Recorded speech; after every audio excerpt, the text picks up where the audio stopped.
Welcome to Wednesdays with Wes. Today we're going to answer a few of your Ask MWR questions from the Duck Commander 500 at Texas Motor Speedway. Today we're going to start with our top question from Jeffrey Morrison. Jeffrey wanted to know how many paint schemes Clint Boyer is going to run this year. As of right now, the number 15 Camry is scheduled to showcase 9 different paint schemes throughout the season. You've already seen 3 of them so far, including the 5-Hour Energy primary paint scheme, as well as Peak Antifreeze and Motor Oil at Fontana, and Willie's Duck Diner this past weekend. Keep your eyes on Clint Boyer and the number 15 Camry, as you're sure to see another paint scheme in the coming weeks. Caution is out.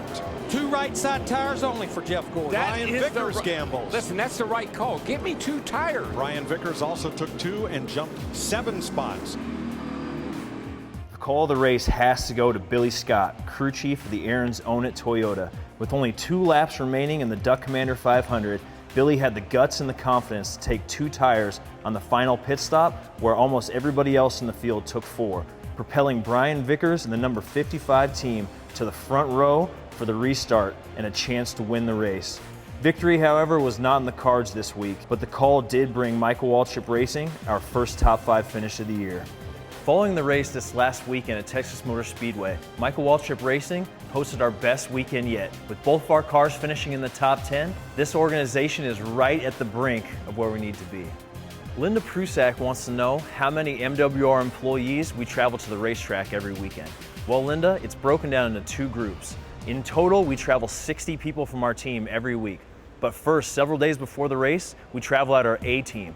This consists of our crew chiefs, fabricators, engineers, and support personnel, as well as mechanics. Basically everybody that you see in the days leading up to the race, setting up the car for qualifying and the multiple practice sessions. The other group that arrives on race day is what we call our B team. Now our B team consists of our pit crew and everybody else whose services are just needed on the day of the race.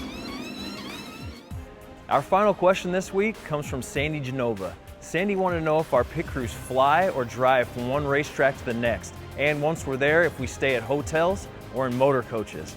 Well, Sandy, typically we fly out the day of the race. We have 3 private planes that we charter out here at Michael Waltrip Racing that handles all of our travel needs. Traveling 60 people to and from each racetrack can be a logistical nightmare, but we have people in place here and team members that do an excellent job at it. So every week we fly to and from our headquarters here in North Carolina to each given racetrack, and then come back again to set up the next week's cars and to continue our training for the next week. This Saturday night we head to Darlington Raceway, and we'll see who's tough enough to tame the Lady in Black in the Southern 500. Please keep your questions coming to our social media accounts, and don't forget to use the hashtag AskMWR.